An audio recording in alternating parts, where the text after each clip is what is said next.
how to operate the oven microwave. So first you need to choose what function you need. So on the first one 0, that means it's off. After that, for example, let's choose this sign, that means it's the oven and both elements will be orcs, top and bottom. After that, choose the temperature what you need, for example 200. So let's see, 200. After that, press on the clock to choose the time. Let's see, 1 minute.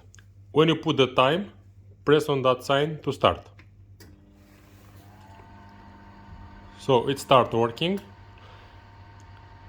If you want to stop it, just put on 0.